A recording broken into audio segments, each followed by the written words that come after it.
Thanks for listening to the Leo Training Podcast. Subscribe and get even more expert training tips at www.leotraining.io. We're back with episode 78 of the Leo Training Podcast. And this week's guest is Joe Daniels from Swing This Kettlebell. Joe Daniels owns and operates his facility in Kentucky. In this episode, we're going to focus on three main topics. The first will be heart rate and heart rate variability training integrated with kettlebell training. The second, we will discuss an ebook he co-wrote with Taco Flore of Caveman Training called Mastering the Kettlebell Press. And the third topic that we will discuss is floatation tanks and how they help assist in tissue quality and recovery. So we've kept the topics minimal for this episode, but we go pretty deep into each one. So without further ado, let's roll to episode 78 with Joe Daniels. I've got Joe Daniels from Swing This Kettlebell on the Leo Training Podcast. Joe, thanks so much for taking the time to come on. Super pumped to have you here. We've got a great show in store for the audience. Welcome to the show, man. Thank you. I appreciate you having me. Yeah, me too. Joe.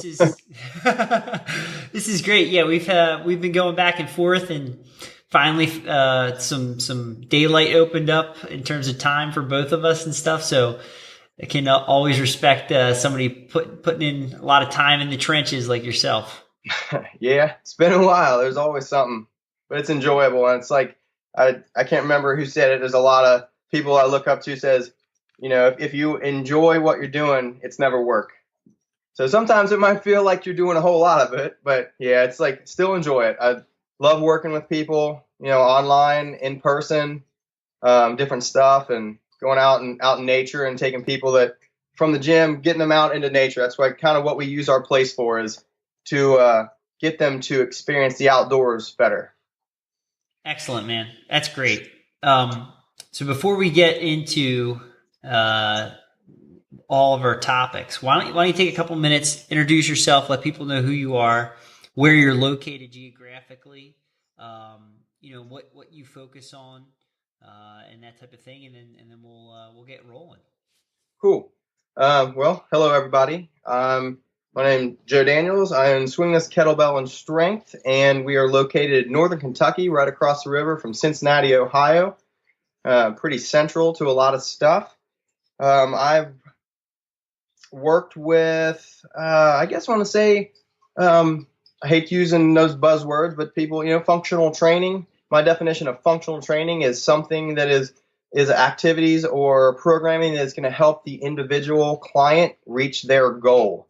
So functional training to a runner might be very different than functional training to a 67-year-old that wants to keep up with her grandchildren. We may use similar exercises, but the programming can be vastly different. I focus a lot on injury prevention. I know that seems like another thing that everybody talks about. I've worked with a lot of therapy. I'm highly into muscle health, tissue health, and movement, as movement, mobility, all those M's that everyone talks about now. I've been doing that since about 2006. And it's great to see it catching on with a lot of people. I like to talk everywhere from, with Jill Miller from Tune Up Fitness and Yoga Tune Up to Donnie Thompson with body tempering. Vastly different, but looking to achieve similar goals for different populations. That's awesome, man. Yeah, so clearly always a student.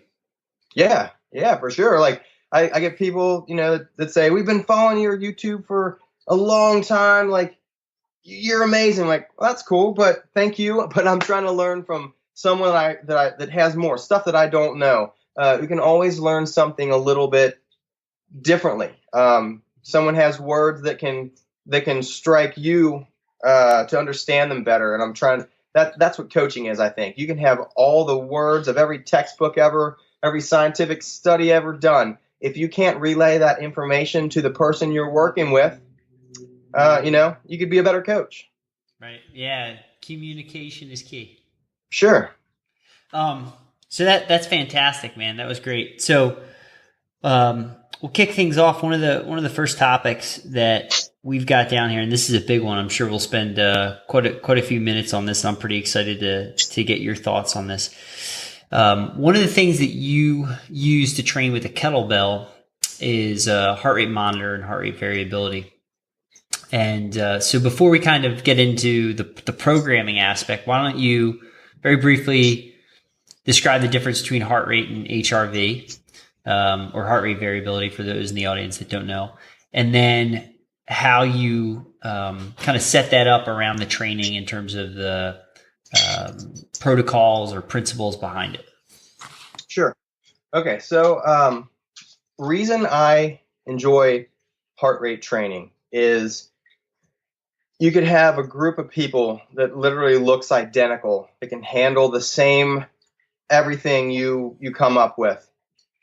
What you can't see is basically stress response, stress and the adaptability, and what's happening in real time, heart rate, vascular system, and breathing. So the reason why I enjoy teaching so much about the heart rate is especially using it watching it in real time. This could be, kettlebell it's really easy. Kettlebell sport, your boy sport is just really easy to focus on it because you can watch a screen. You're not going anywhere. You're standing there snatching, jerking, long cycle, but you can watch that heart rate, and everything that you do in that moment, you can see a direct relationship to what you're doing and how it changes. So we can focus on extra breath, we can focus on tension, we can focus on speed, and then you can see how that affects you personally, not the person next door, not the person online, not your competitor in California. All that stuff, it's genuinely you. It's 100% you. I love to do it. It can show people something that they're not used to. I mean, why do people want to get fit? A lot of that stuff's internal, right? They don't see that in the mirror. So if you're short of breath when you're going hiking for 30 minutes, that's something that you can see as being directly impacted after a while when you're monitoring heart rate. It becomes easier. And it didn't become easier just because you got stronger. Chances are it got easier because the control of your body, your proprioception in that terrain, your breathing, right? And then you're challenging your heart to become more efficient at its job. We don't want anybody to go out. Like I see a lot of people training in 72-degree gyms, and they might do wonderful there and they're in shape, but all of a sudden they go outside and it's 95 degrees with 100% humidity and they're raking mulch, and all of a sudden they have chest pains. That's what we want to stay away from. So to be able to handle those different situations that aren't just in that controlled environment of the gym, or your larger commercial gyms are usually what I'm kind of speaking of, because that's the largest thing that people are doing. But they can see that. They can look at trends over weeks, months, and they're like, wow, my resting heart rate is coming down. My active heart rate is staying lower when I compare this to the same work that I did a week before, 2 weeks before. And that's why I like to show that to people, that they're not just getting visually more fit, but, I'm losing the word here. It's that hunger thing. Go back to like the flotation business, but basically internally, better health, Yeah. Honey. But then the variability stuff, like I said, I'm not a scientist and I don't study all this stuff, but I use it for stress response. So basically the variability is we want your heart rate to be able to adapt. And it's not just on how many beats per minute. It's, so a lot of things, if we use that, it shows more of like a parasympathetic to a sympathetic nervous system response. And in the morning, I'll take that and I'll see what I'm ready for. Because if I have a plan that on Monday I'm going to do a max deadlift, that's usually something everybody's used to doing. Or let's just say I'm going to go for a long 50-mile, 20-mile road cycling session, and I'm going to try to really push it. if I wake up and that heart rate variability is telling me, hey, you have an abnormal sympathetic nervous system response. You're really, really in this. This isn't really helpful. Maybe you should skip today. And I listen to that. There's a big difference between our nervous system, our brain, and our mind, right? We can be the strongest mind there is. But if our body and our actual nervous system isn't ready for that, we can be causing more damage than we can recuperate from. So I use that variability as kind of a guidance. And I say, okay, maybe I should just do a little bit of a chill day. Maybe tomorrow this session can wait till I'm ready for it. And that's why I really don't like setting up major points. And this is probably going to be taboo to talk about, but I don't follow that every other Friday has to be my test day. I do it when I'm ready for it. And if you say I'm going to do a competition in September and it's February and you're worried about that already, see what I mean? You got plenty of time. You can have a couple of things. Maybe you need to change. Maybe to get your own biorhythms. Maybe you bought a house last month. Maybe you have a new job. All that stuff affects you, sympathetic, stress wise, and all those things that build up. A lot of people don't seem to realize how much affects them physically when it's up here. Yeah, absolutely. In the mind.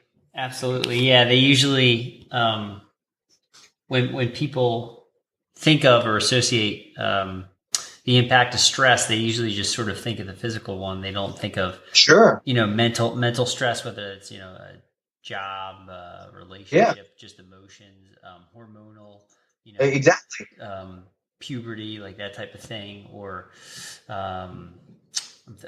one more. I think I'm thinking of chemical or hormonal. Is there one more I'm missing there? I'm sure we could probably think a lot of things. Yeah, there's so many different inputs. Sure, but the body's response will be the same in terms of releasing cortisol, and you're in that state. So when you're having all of that stress add up, sure, you're not going to be able to perform well, like you're talking about. And this is what I love to talk, and this will probably bring into my other business, what we'll talk about later. You'll bring that up, but there's so many, every external input changes us, or it allows us our brain to react to all the external inputs. But exogenous substances, food, everything, alcohol, right? Caffeine. So think about this. You have a training day coming up. It's a big thing. You're ready to go. And all of a sudden you're like, oh, maybe I missed out an hour's sleep or a couple hours and this happened and this happened. And you're like, okay, well, I'm just going to slam some caffeine. I'm going to slam a couple shots of espresso. I'm going to go. Well, immediately we have a high, for most people, using pre-workouts and all sorts of other things. You're going to actively affect that sympathetic nervous system. So I might go into a set with a baseline heart rate that might be 10 to 20 beats per minute higher. Yep, sure. How am I supposed to affect that? How am I supposed to react to that? And that was just because of something I drank. So we got to think about all those things that are coming in to our body, sight, smell, touch, all that stuff. It all affects us. Yeah, so I can totally see how if you were coaching somebody, this is really bringing a lot more awareness to them about all the things that are affecting what they're doing throughout their day. Yeah, sure, that's great. So let me ask you this: so if I'm a student or client working with you in your facility, in terms of the heart rate, so I'm wearing the heart rate monitor strap. I do everything chest strap. Some people, they'll be like, if someone's going to say, hey, I have a watch, will that work? I said, yes, it'll work for certain things. But then we get into certain exercises, it's going to be in the way. Right. And you just bought a $400 Sunto watch or a Garmin that's charting or whatever. And if you can't take that off, if you have to keep it on to measure heart rate on the wrist, which I still like the closer to the heart thing, for it can be so tense in their tissue that it affects the readout. for their blood pressure is very different. You go to lift stuff, it's very different than running.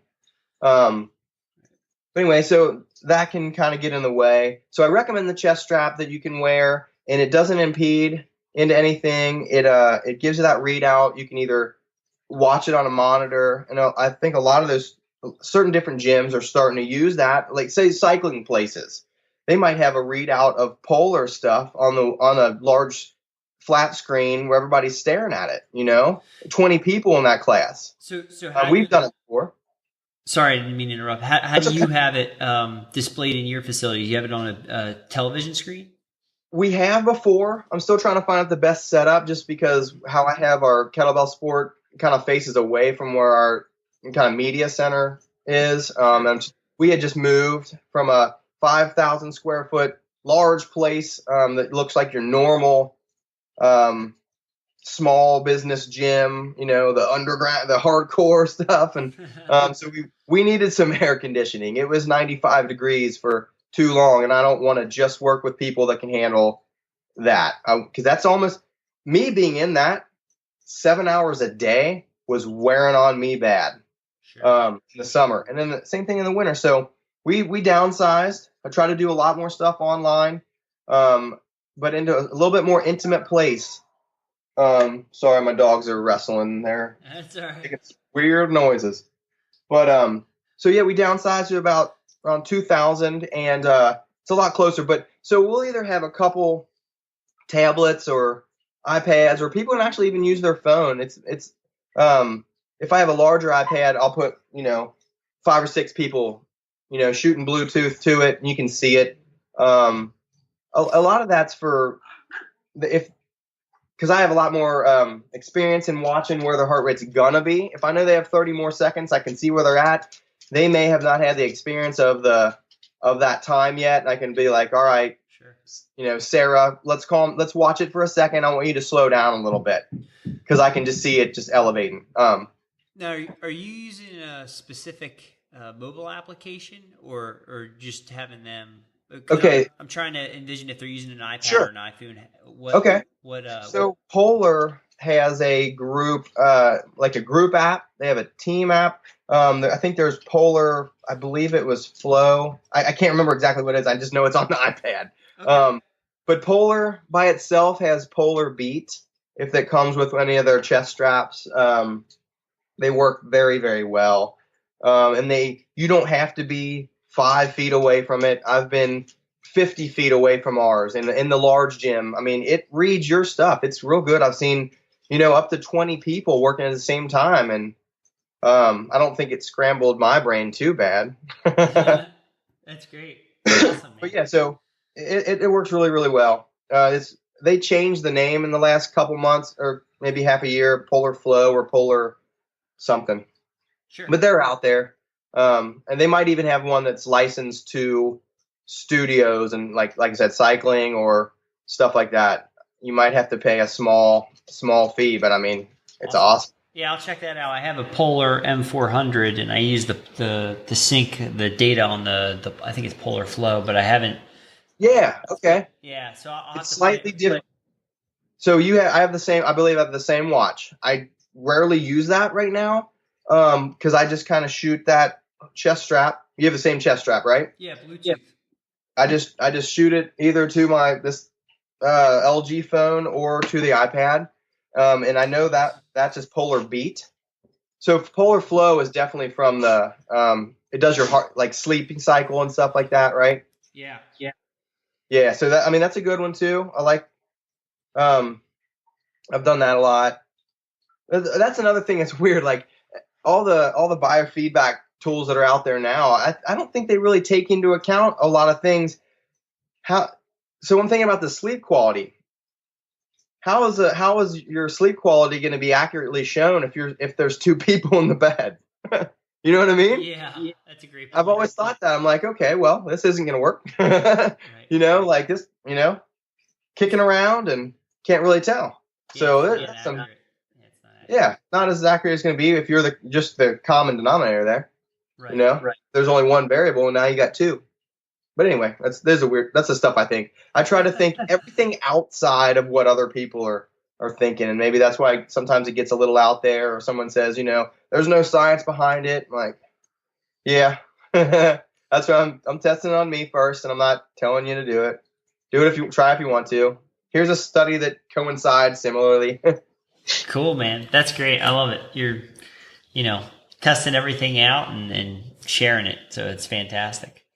So you talked a ton about the kind of the structure and the principles and stuff. So, what would be, if we were going to do a training session or use the kettlebell wearing the heart rate monitor strap, would there be like a ceiling? Like, I don't want my heart rate to go over a certain number, or so how would it be used in a training session? Okay. So, I guess there's all different. There's some books out there on heart rate training. Swimmers, rowers, a lot of that long endurance athletes. So how I use it is I don't want to go off of numbers that are in a book. I want to go off of a person's perceived exertion. Say a client comes in and they've been training for a while. I'm not going to immediately have them do a max test. Just same thing as I'm not going to have a person doing a max squat for a long time. I'm going to have them doing like, okay, how you feel? Let's take this to maybe what you're comfortable with. Do you feel anything that makes you uncomfortable with this? And that's going to be our ceiling for there.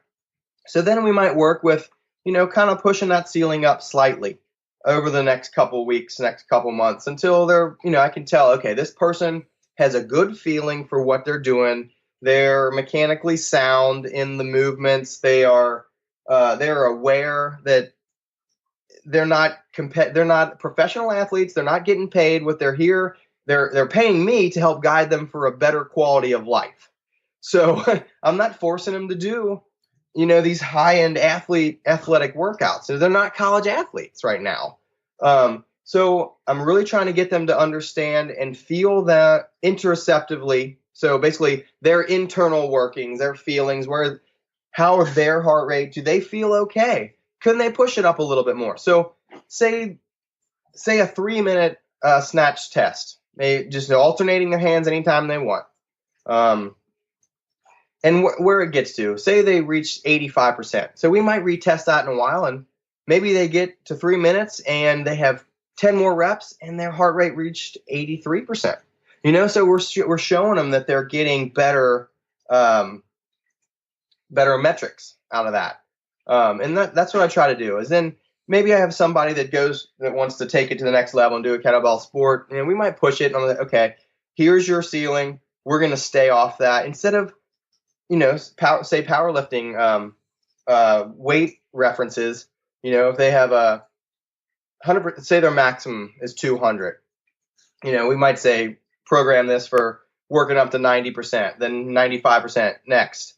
I might do very similar stuff with the heart rate. If they can get to 95% of that ceiling that they reached before, that's what I'm trying to get better. I don't really care about their max right now, because getting them better at all levels, 70%, 80%, 85, 90, 95. If we're getting that better and getting them or having them be able to do better work or more efficient work in that same ceiling, we're getting better. Yeah. I may have rambled there, but no, that was good. It was good. Sometimes I like seeing what I write down on paper. No, that's kind of great. Little stick drawings and Venn diagrams and stuff.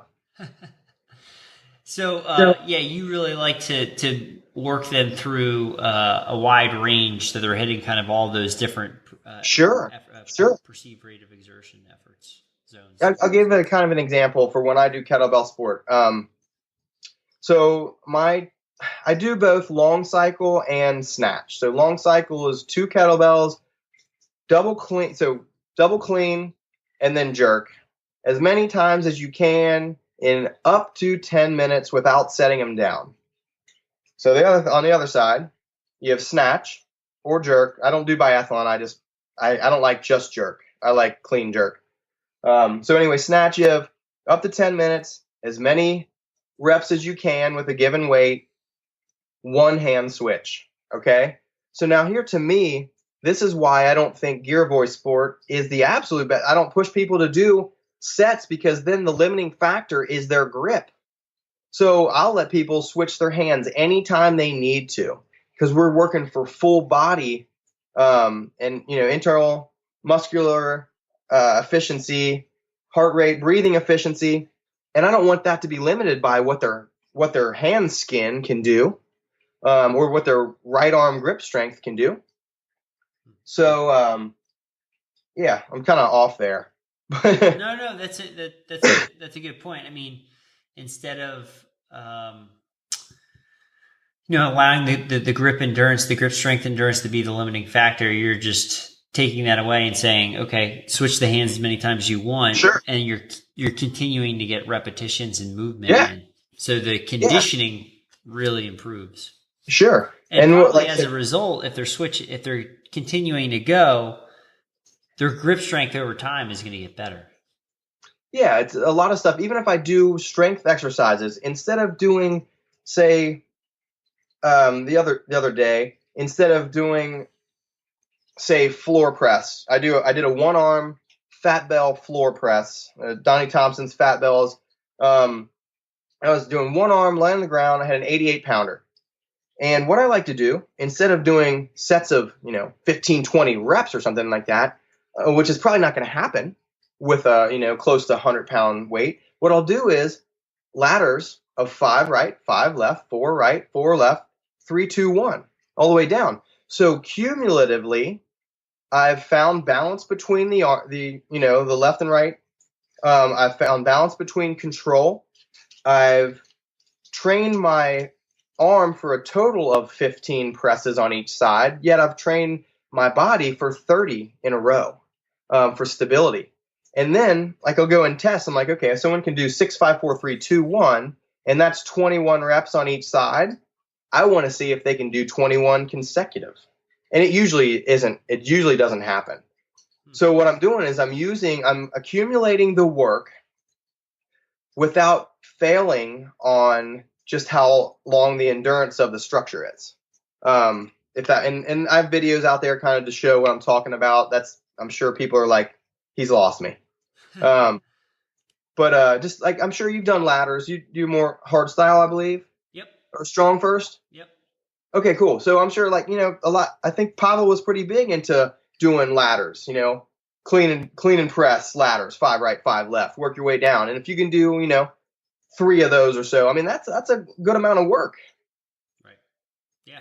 And I feel ladders are awesome as far as balancing out the body. Totally, man. Yeah, and it's a good way to get the reps in without completely frying yourself, and also it's kind of sneaky in a way how much work you can get in. Exactly. That's what I like to do. Yeah. Sneak things. I know that this person's not going to get hurt by this. But if you tell somebody here, I would like you to do 4 sets of 15 on each side, they're like, oh, I can't do that. It's it's a big number. It's psychologically it's large, and they're like, okay. So they're some people go undefeated already. And then if you can just do those little mind tricks, it's just a magician, right? You're just changing over a little sleight of hand. Well, you can do, how about 5? The max you do in a row is 5. And then you just do 5 on the other side. And all of a sudden, you show them the math, and then there's their 15 reps on each side. Yep. And with a heavier weight. Yep. That's right. I know that's not everybody's goal is to do a heavier weight, but, Yeah, but that's also a good example of just how to break it down in terms of psychologically more manageable chunks. You know what I mean? You're 50, like you said, 15 is a big number. You break it down to a smaller number. Now all of a sudden it's not so daunting. Sure. If you want to do 150 kettlebell swings, take a 24 and knock out 150 in a row, or take a 70 or a 79 and do 10, on the minute every minute. Right. It's safer. Now, if you get to the point where you can do 150 in a row, like I go through points where I do my 50 a day with a really, really heavy weight. And I'll go for as long as I feel until that heart rate variability tells me, hey, you're overtaxing your system. You're not recuperating as well as you should. Back off, dude. So I listen to it. It's a thing. I know it might sound silly, trust the computer, but man, the computer won't lie.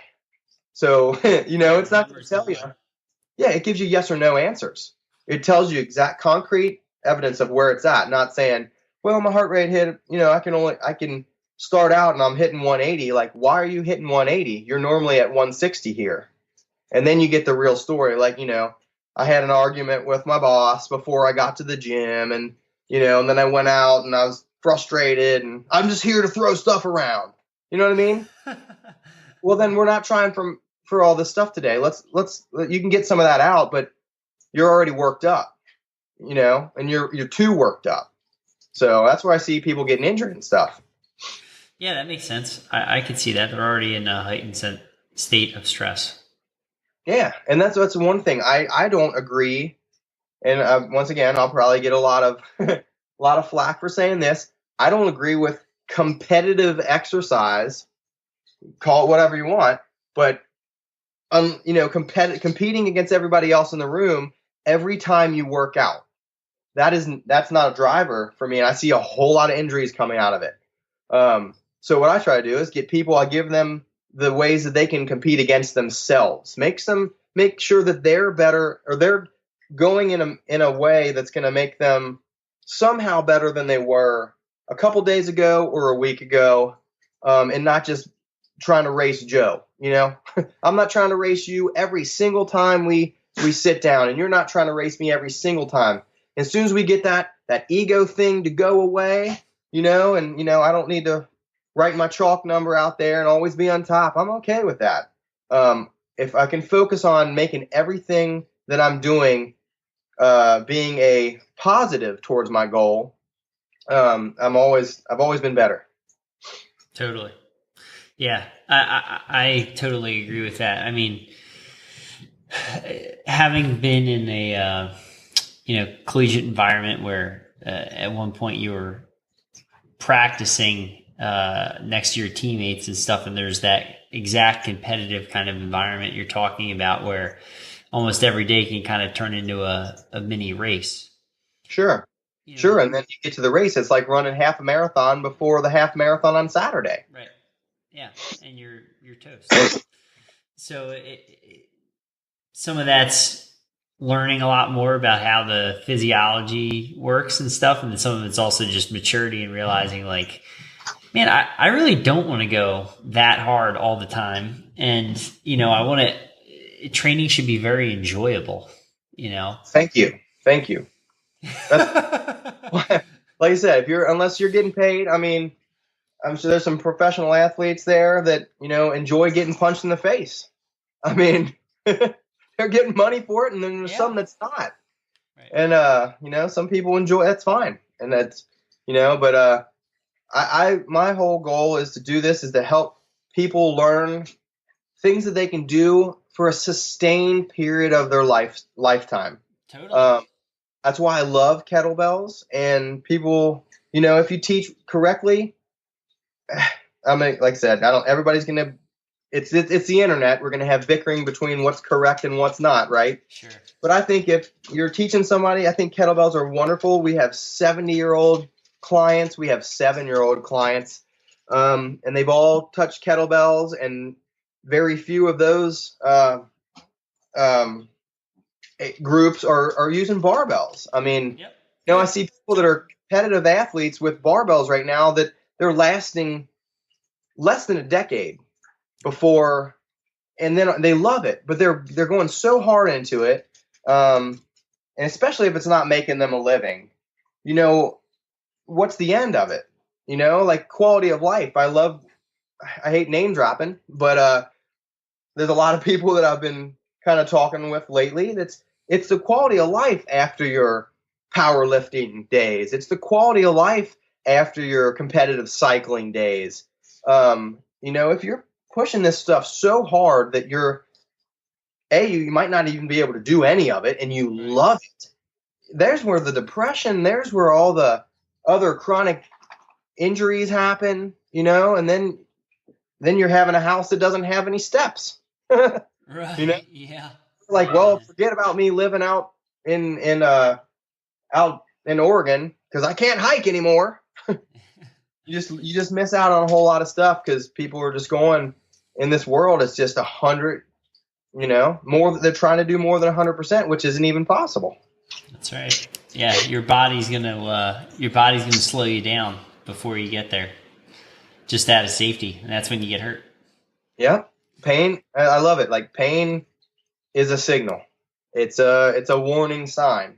Yep. It's not something we want to live with and say, oh hey, that's my buddy Pain. He's all on my right side all the time. He lives in my shoulder. He's my best friend. I don't like that, and that's one of the reasons why I stopped doing. Like, I kind of got into kettlebells because of pain in my right shoulder joint. Doing a lot of bodybuilding stuff. They say, well, you're doing well, but if you want to take it to the next step, you're going to have this. I'm like, okay, well, that's probably going to involve anabolics. That's probably going to involve a whole lot more training. So I wasn't into it to take substances. I got into fitness to get away from certain things. So I, more volume or heavier weights. How else are you going to get tissue to grow? So, and it just, my shoulder hurt all the time. And I looked up training without shoulder pain or training for shoulder pain. And 2008 or 9, kettlebells popped up. And I'm like, okay, I'm going to give these things a shot. And like, I didn't know anyone around Cincinnati area. I hadn't even heard of anyone. So I'm like, we brought up people's, I was kind of led to Mike Mahler. I've heard of Mike. Yeah. So awesome. Yes. I'm glad people. So, and Steve Cotter, Valery Fedorenko, a lot of these people, and they're 1, 2, and 3 incredibly different training styles there. And just different body types too. So I noticed that and I was like, wow, this weight that they're using really fits with what they're trying to accomplish. I got a Mike Mahler DVD that had Tom Furman in it. I believe Dylan Thomas, John Brookfield learned to battle ropes, and this was, I can't even remember. This is near a decade ago, and now it's everywhere. But when I first started doing that, I brought it in, and I wasn't teaching people kettlebells because I've kept these videos up on my YouTube at the very start, and you can see the form is not good. And I try to show people, I'm like, hey, you think your form's bad now and you might not get there? Do you think my form's okay? They're like, oh, we love it. Hey, look back 8 years and look at some of my first videos when I was testing them on myself, and they're like, looks like you're going to hurt yourself. And I said, that's why I kept those up, to show you that not everybody is born with perfect balance. Not everybody is born. This is a learned thing. It's practice. So, that's great. That's a powerful message. That's cool that you're doing that. Oh, and I'm still getting people like, this guy doesn't know when to clean. This guy doesn't know when to breathe. I'm like, okay, it's up there for a reason, to show you that I did not know. I wasn't aware until I started working with people in person. Ken Blackburn was one of the first really big kettlebell guys that taught me a lot. And that's probably back in 2010, I believe. Yeah. When I worked with Ken in person. And then we kept moving. Valery Fedorenko, Ivan Denisov, some of the world's best kettlebell with experience, and I didn't just watch their videos. Just like if someone says, hey, I love your video. I'm like, okay, cool. But is that video telling you that you might not be doing that correctly with your hip or with your shoulder? And they're like, well, no. And that's why I recommend people, they don't have to train with me. They should find someone that has a lot of experience in citing their biomechanics and work with them for a while in person. I try to keep my prices in person affordable because that's really when people are learning. I'll still watch videos and I think I might be doing it perfectly right until I meet with someone in person and they're like, oh yeah, well, notice this. And they're like, oh, that's it. Nice. So I always recommend, no matter where people are at, I try to find somebody that can help them out, that's within driving distance and within their budget. Yeah, getting in person coaching, there's no substitute for it. Exactly. Yeah. Let's Let's shift gears just a little bit. Let's talk about the floatation tank. Awesome. So this is something I've thought of, and back to the Mike Mahler thing, like muscular pain. I've always worked with massage therapists probably since 2004, shoulder injuries prior to kettlebells, tense muscles. And I figured out, like, wow, that's what my infraspinatus is supposed to be doing. And someone worked on it, and I'm like, oh my, this press above my head now feels so much less painful, feels so much smoother. And I really got into tissue quality and not just, health and movement and stuff like that. And people were like, massage isn't going to help you. It just feels good. I'm like, oh no, it doesn't feel good, but it'll make you perform better. Some of this stuff, Rolfing, is excruciating. But so is your hip when you're trying to walk up and down the stairs, or so is your deadlift that you're trying to just force every week. So anyway, I started working with a lot of different therapists, and then I heard of magnesium, transdermal magnesium spray.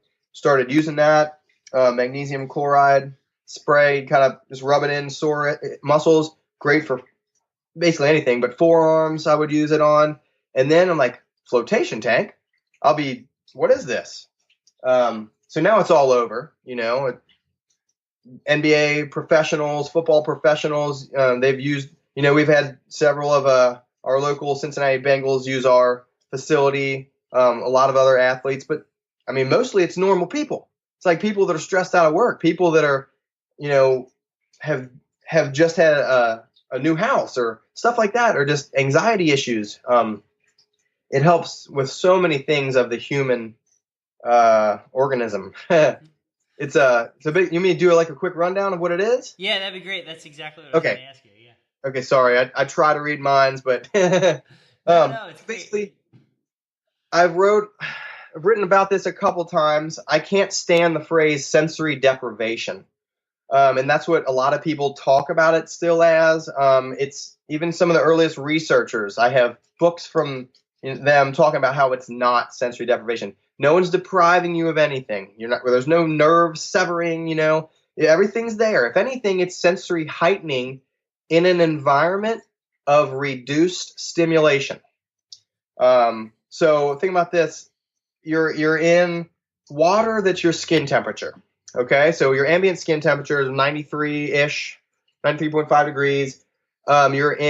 Depends on the depth, but there's about 10 inches of water for a normal tank. There's about near 1,000 pounds of magnesium sulfate, so your Epsom salts that you can buy at the pharmacy or grocery store, and about 200-ish gallons of water. So the salinity is so high that it makes you float effortlessly. You're so buoyant that you don't have to use any muscular effort whatsoever to stay afloat. Not your head, not your hands. It doesn't matter. Like, we've had people, almost 7-foot tall football players, 300 plus pounds, and they're floating the same as a 10-year-old. It's just the same way. So what happens is you reduce the environmental stimulus. So you reduce the light, and this is all different. The same. You can change it for everyone. Some people can have pitch black. Some people need a little bit of light, and that's totally fine. It's just like training. You're getting people used to being in a little stimulation environment. So there's very little sound, but then I'll let some people listen to music. I'll recommend that some people listen to soundscapes or ambient sounds if it's their first time, or even advanced people to help writers, to help musicians, all sorts of stuff. But basically, that reduced environmental stimulation, you're in there from an hour to 2 hours, 90 minutes, kind of like the sweet spot. So it's really a concentrated hour to 2 hour vacation. Did you ever notice how so many people go on a vacation? They end up being in a new city, a new country. They are forced to not have a car, and they don't know how to get around. There's all sorts of stuff. So that vacation ends up being possibly more stressful than when they left. Some people get into those situations where they have itineraries and they want to do 400 things in 2 days to you're not relaxing. No. And they come back and like, oh, I wish I had some more. I'm like, well, so this is basically just a really concentrated dose of getting your sympathetic nervous system to tone down a little bit. It's very, very good for visualization. That's why a lot of athletes are gravitating towards it. I believe Curry and the NBA really talks about visualization. I tell everyone that I work with, go in there and think about, think good stuff. It's kind of like a defragmentation for your mind. So basically, while the body relaxes, then the mind can follow suit later. You get kind of to a little, I don't want to say a dream state, but I mean, it does change your brain. I mean, that's what happens. Like when you're trying to fall asleep, people are so keyed up, they can't fall asleep. They can't break that stress. They need sleep. They need sleep to break the stress, but they're so stressed out, they can't sleep. So the cycle does not end until they break that cycle somehow. Yeah, it's a vicious Some people circle. do it with alcohol, And but then like how good is that sleep? They might be out, but they're really not in a restorative setting. So that's kind of what I use it for. It's just all sorts of people, basically just for a restorative setting for their life. Some people go once a week. Some people go once a month. Just depends on your stress levels. Use it when you need to. I started it a lot of times when we had a massage therapist. Think about how many people don't want to be touched for whatever reason it is. They just don't like to be touched. Maybe massage doesn't feel good to them. But this really allows their tissue to relax because there's no need for it to be tense. Back to athletes or something, say someone that's having a lot of vertical force into their spine, weightlifters or basketball players, dunking. Think about that. How much force is generated into joints by that. So then we can go and lay down in a horizontal position and allow that spine, allow the joints and ligaments to have next to little gravity. It just allows so much of a benefit for that reduction in tension. And that's something I can just ramble forever. So you're gonna have to stop. That's great. I'm just listening. I'm like, I want to try this now. I recommend people. There's a couple around us. We're in Northern Kentucky. It's Think Tank Floatation. And I used to drive 45 minutes to an hour and 10 minutes to go once a week. People ask me how often I would go. I'm like, it's literally the best $40 to $70 per hour I have ever spent as far as rejuvenation, recuperation, mental wellness. And if you don't come here, I will recommend anywhere around. I know a lot of people in the country, but just go. Now, there's some places I'm like, this person could probably explain to you a little better about when I have someone comes in, I don't want them just to lie still. And, people will tell them, just lie still and chill out. Well, that's like telling someone to force them. It's not going to happen. So I tell people to move around. I tell people, your first time in there, you will be nervous. You have never been in this situation or environment before. Your brain is going, what in the world? So I try to take them in easy. Maybe this person needs the lights on still. Maybe this person needs the door open still. That's fine. You're acclimating someone into something that's going to help them right away. Just like I don't teach people kettlebells on the very first day if they're not ready. There's a lot of other movement patterns that need to be. The youth football team that I've been working with the last week, they have not touched a kettlebell. They have used 5 and 10 pound sand-filled neoprene bags from Hyperwear. Because if they drop it on their toes, which they're going to, it's not going to break their foot. We rarely even lift stuff. We're doing like tosses and slams and things like that, and pickups and passes. They're not ready for kettlebells yet.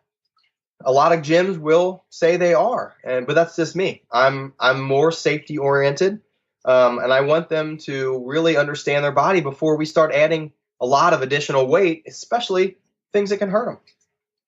So maybe I'm kind of like my mom at the gym, but that's why we don't have many injuries. I can count on less than 5 fingers how many injuries I've had since I've had that Swing This Open in 2010.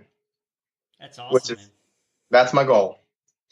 That's great. And, yeah, somebody says, I'm going for an 800-pound deadlift. I'm like, well, you're here and I'm sending you to this person because I'll take you to this point, but then you're going to a level that to me, the risk outweighs, The you know, reward.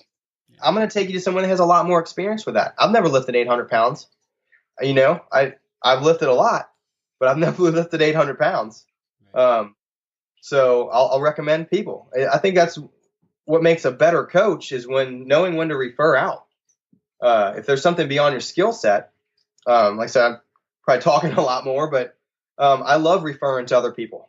We're in near Columbus, Ohio. There is fitness of every sort within 2-hour drive of Cincinnati.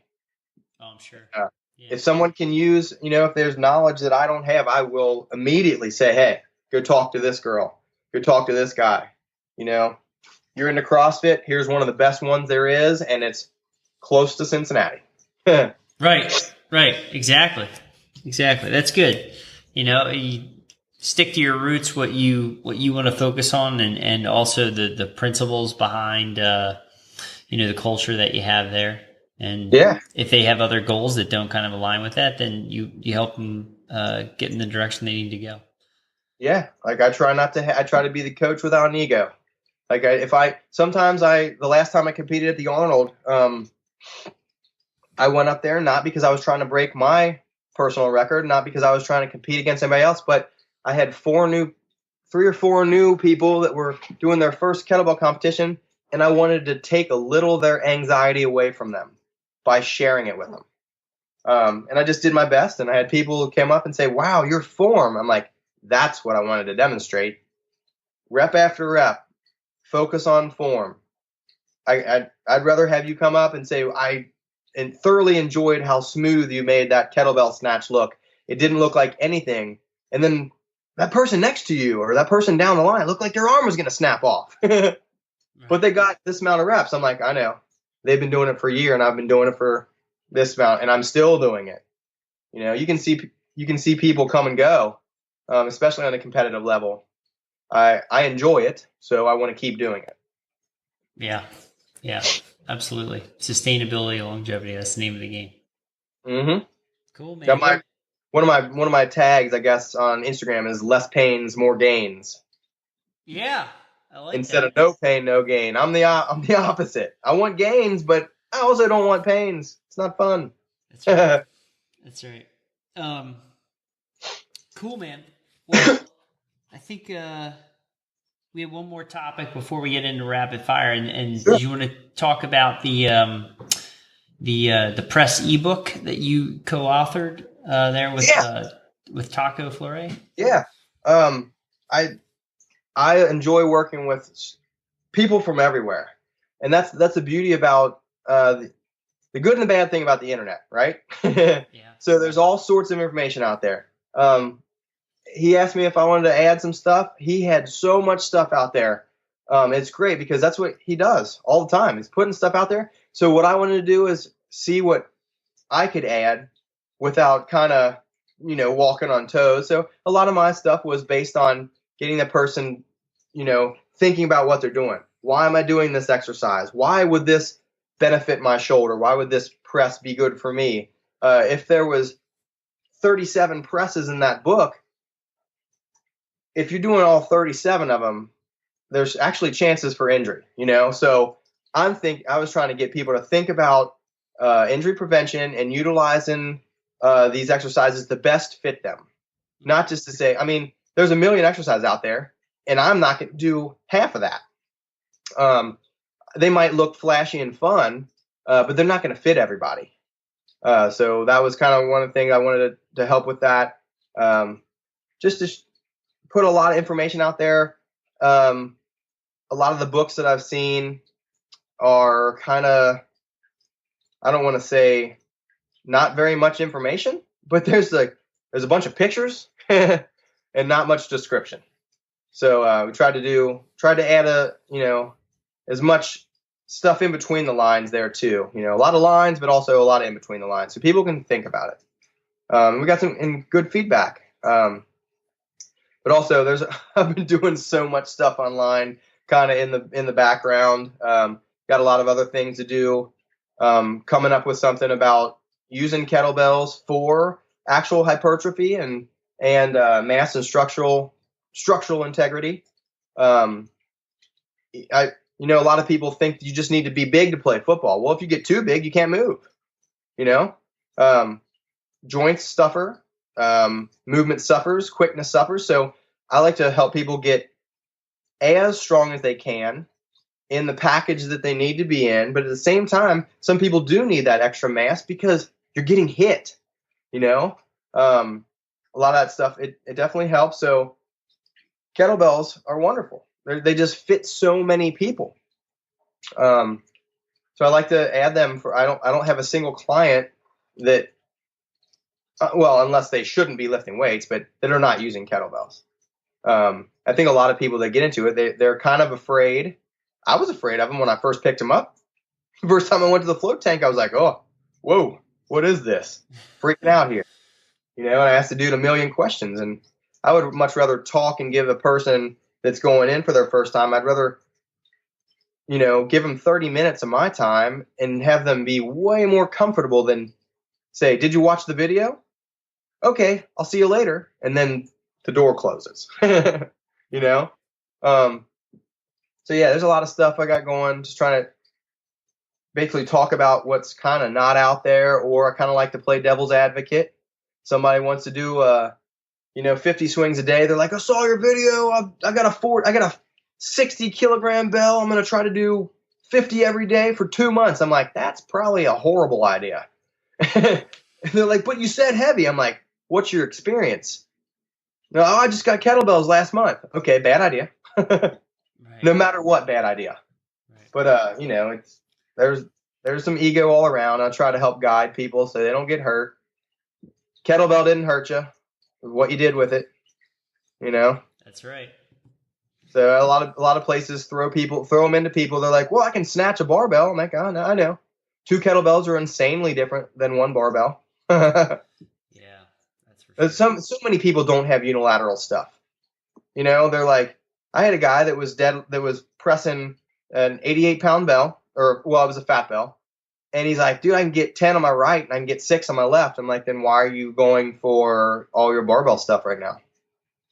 Let's even your unilateral stuff up, and I guarantee you'll be safer under that bar. So that's kind of what I do. Nice. Look for those little chips in their armor or little holes and try to fill them up, and just make it safer. There you go. Let's move into the rapid fire. Okay. All right. So, Joe, given all your knowledge and experience at this point in your life, if you go back, there's probably more experience than knowledge. I'm not afraid to say that.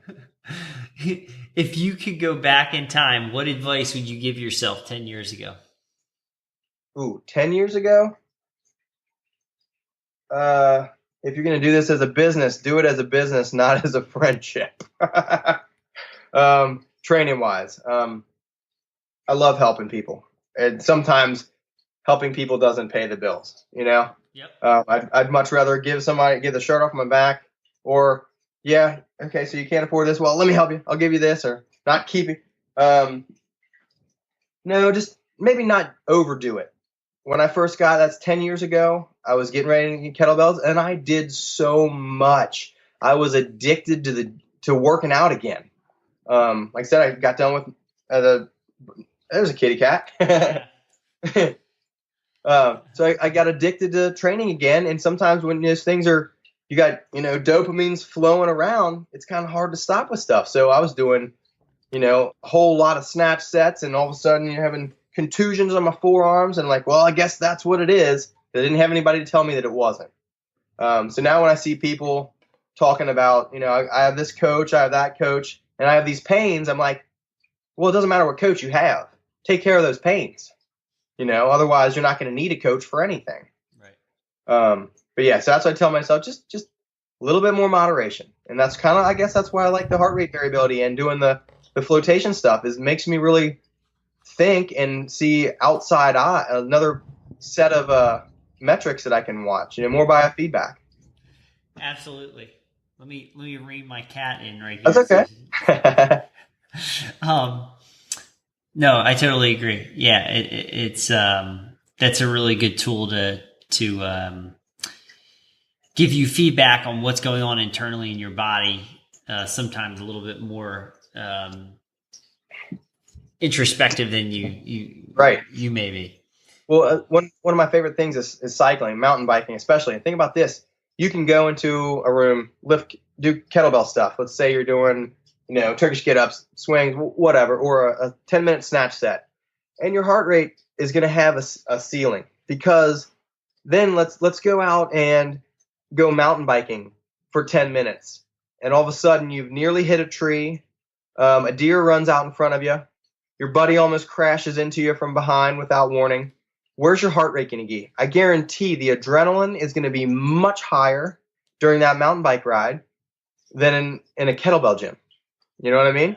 Totally. So that's another way to watch that. Like, okay, where's your heart rate getting? Like when I'm doing this activity, all activities are different. You still have that heart, you still have that stress response, but is doing 4 days a week of mountain biking, is that helping you? Because it's going to be I don't want to, it's exaggerated is not a word, but the baseline, or I'm sorry, the ceiling is getting a little bit higher because you have that extra adrenaline going. Totally. Same thing as like the competition. When I get people that go up on the platform for kettlebell sport, I'll ask them, okay, what have you done? They're like, what have you warmed up with? Most of my clients know to lift a little bit heavier than their competition weight, so they're tuned in for something that's get their nervous system just a little bit more calm when they pick up that 20 kilogram bell or whatever, because they know what 24 feels like, and that 20 doesn't feel as heavy as that 24, so they're mentally a little bit more calm. I'll have them doing some breathing exercises where just focus on bringing their heart rate down a little bit. I'll have them pass up Starbucks for breakfast. Like, okay, we don't need that triple shot because your heart rate is going to be higher already. We don't want to abnormally elevate it. Some of my best work in competition has been without caffeine or stimulants. And a lot of people think that that's not. For me, it is. And the only way I know that is because I'm watching the heart. I'm keeping track of my heart rate. Nice. If you had to pick one, what's your favorite strength training exercise? Oh.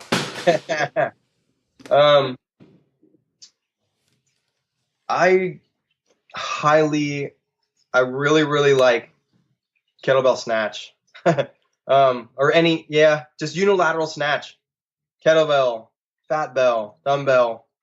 Not a biggest fan of barbell, but I'm going to say kettlebell snatch. There's so much you can get out of it. Stabilization, focus, anything, whether it's 1 to 3 reps or it's 300. Absolutely love it. Excellent. A lot of people would probably say, in the kettlebell world, would probably say Turkish get up. I dig it, but it's not. It's in my top 5 up there, but it's not my favorite thing. It's definitely a chore. Yeah. Go ahead. No. Did you have something to add? I just want to say, like, I highly enjoy it, and that's why a lot of my videos are based on kettlebell snatching. It's just such a fluid. It's almost like sometimes I do it. I just close my eyes and just go. It just feels like a great movement. There's so much to it. Yeah.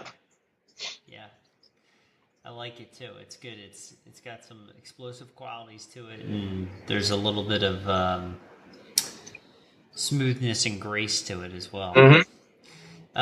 Okay, so how has your training changed today compared to 10 years ago? I still don't write out very, very complex plans.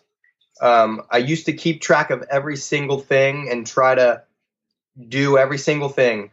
And I realized that I was times where I'd go to the gym, which was fun, which became upsetting, which at times became actually depressing, because I couldn't control all the stuff that I wanted to. And then once I got better at, you know what, I'm going to go by feel, I got much better.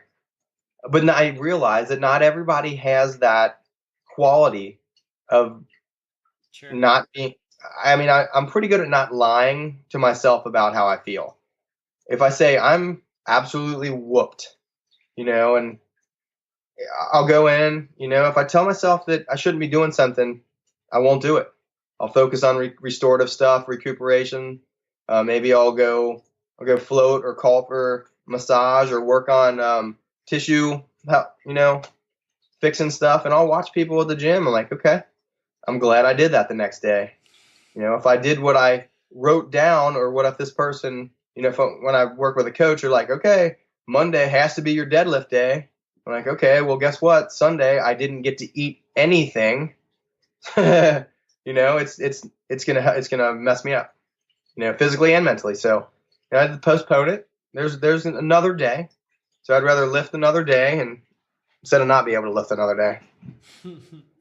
Yeah, so definitely more in tune, listen to your body. Yes.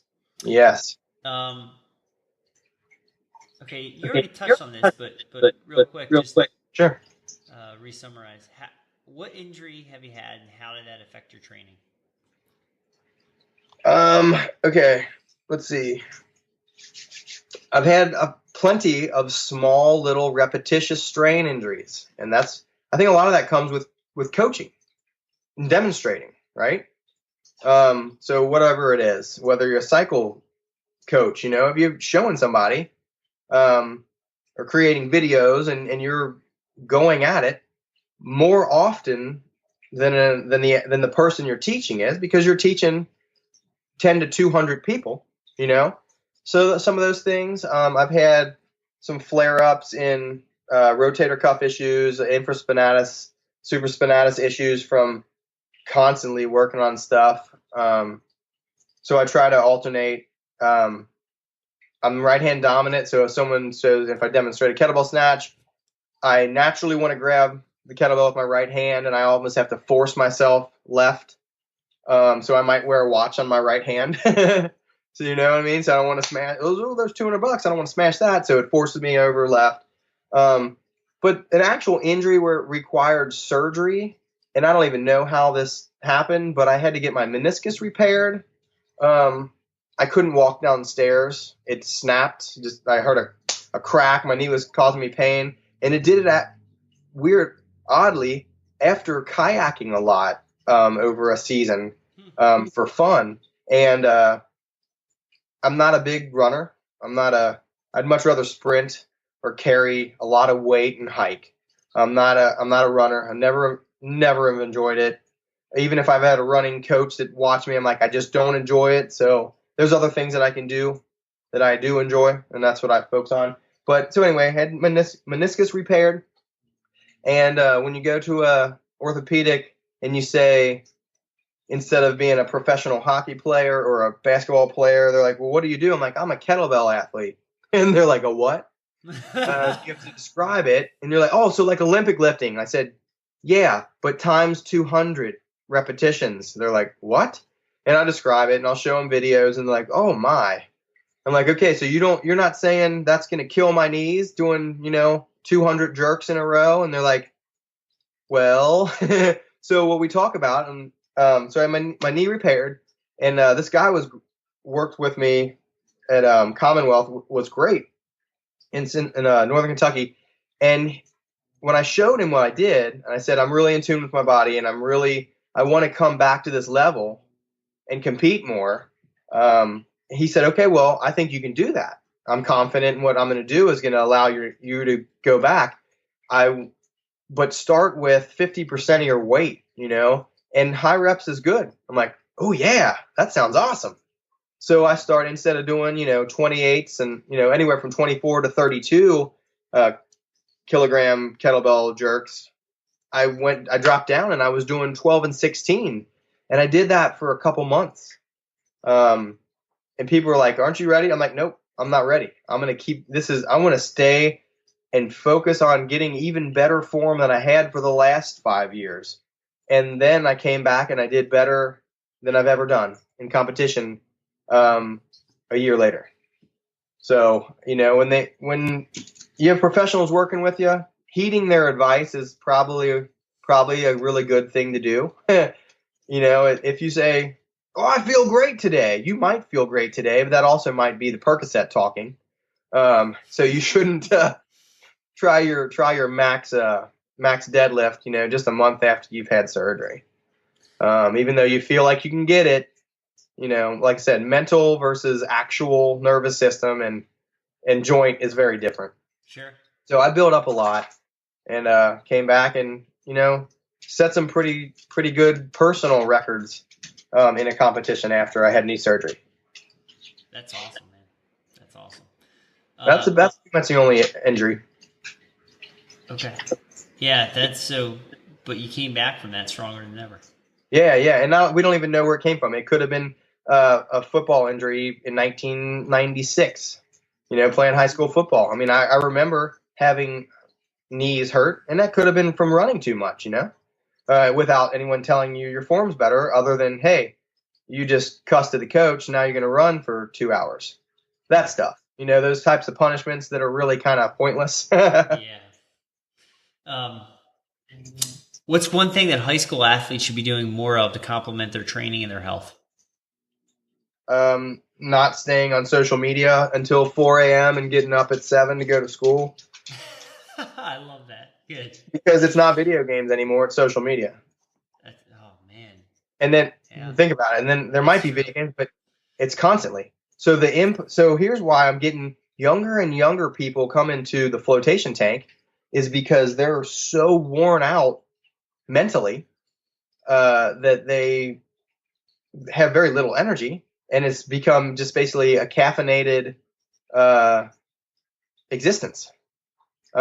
Just trying to keep going to do what everybody wants them to do more. They want to do more. Everybody thinks more is better. So they're not getting the rest and the recuperation that they need, and they're taking more stimulants than ever before. It's everywhere. I got out of a movie. I saw a 7-year-old drinking a freaking Monster. 7-year-old. Wow. Yeah. Oh, it was unbelievable. And it didn't even look like it affected him.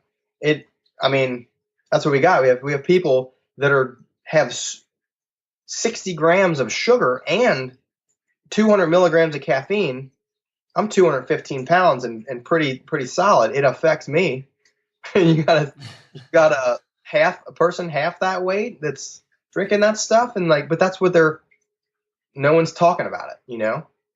It's just wow. I remember Mountain Dew when I was little. Yeah. But now you have Mountain Dew for breakfast, and you have Mountain Dew plus more caffeine. It's like, whoa, this stuff's everywhere. It is. But anyway, nutrition's a whole nother thing.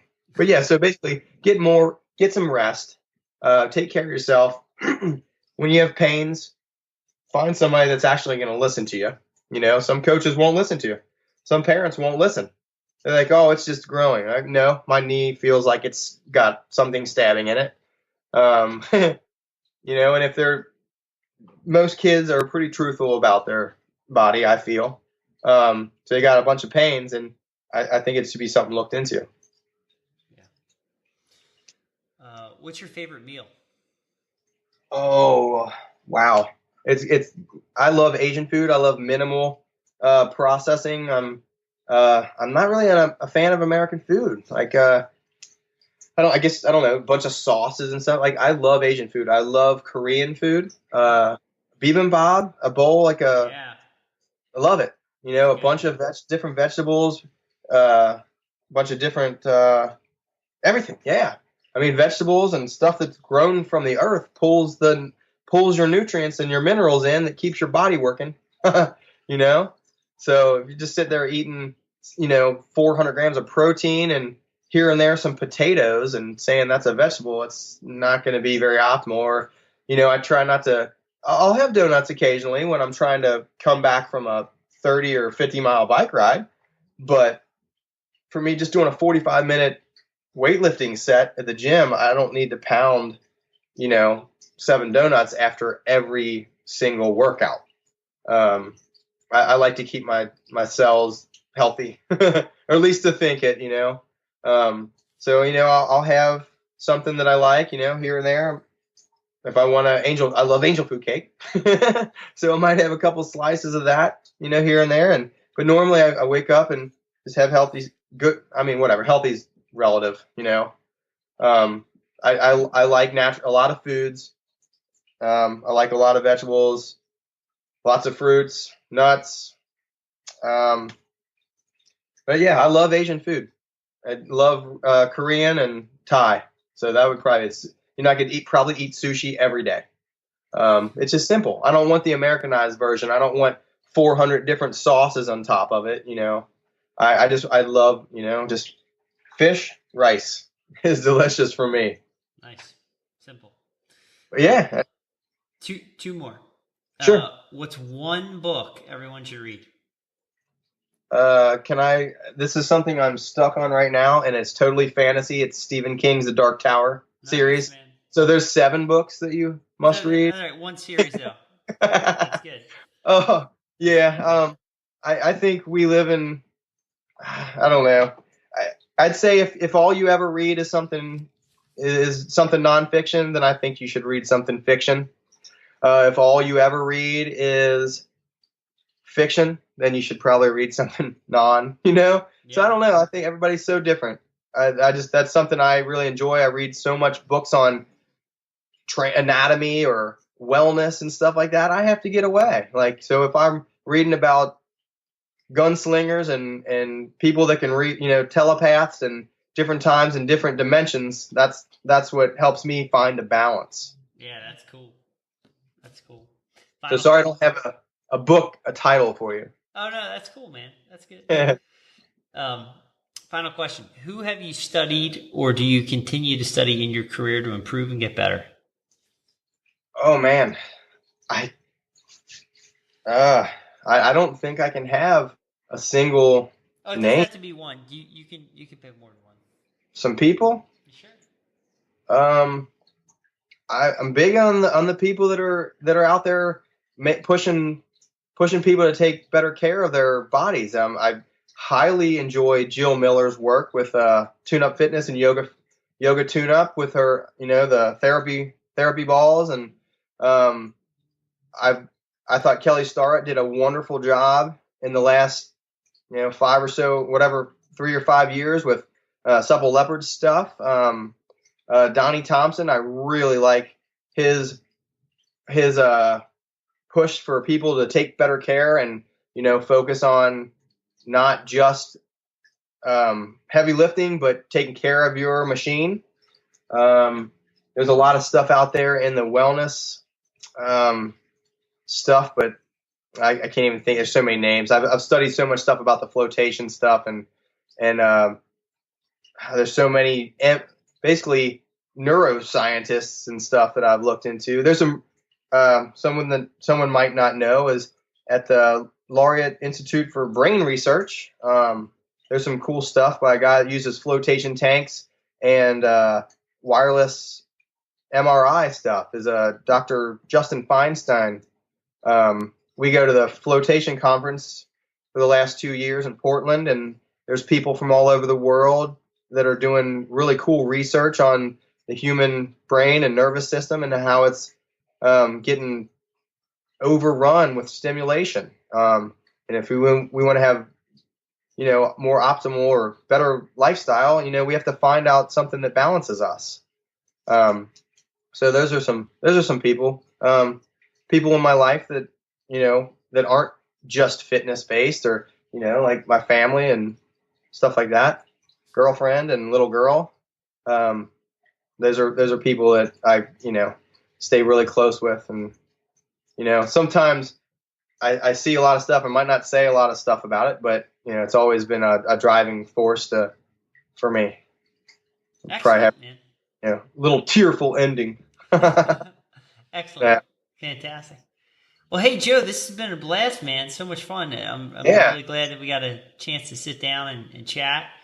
Yeah, I appreciate you a lot, asking me to talk with you. Oh yeah, my pleasure, man. Yeah, you've got a lot of great stuff that you're sharing with everybody and putting out a ton of content yourself. So Thank you. yeah, absolutely. Yeah, I'm looking forward to continuing to dive a little bit deeper into it. I'll have some time now that I'm not traveling for weddings, so I can read a little bit more and watch some video and stuff. So hey man, just hang on the line. Let me give you a proper goodbye offline. Okay, cool. I hope you enjoyed this brand new episode of the Leo Training Podcast. If you value this content, please take a moment of your time, head on over to iTunes and drop in a 5-star review. Or, even better, please take a moment and share it on your favorite social media network, such as Facebook, LinkedIn, Twitter, or Instagram. And be sure to tune in next week when I have another brand new episode and I sit down with an interview from Danny Almeida from Original Strength. Thanks for listening to the Leo Training Podcast. Subscribe and get even more expert training tips at www.leotraining.io.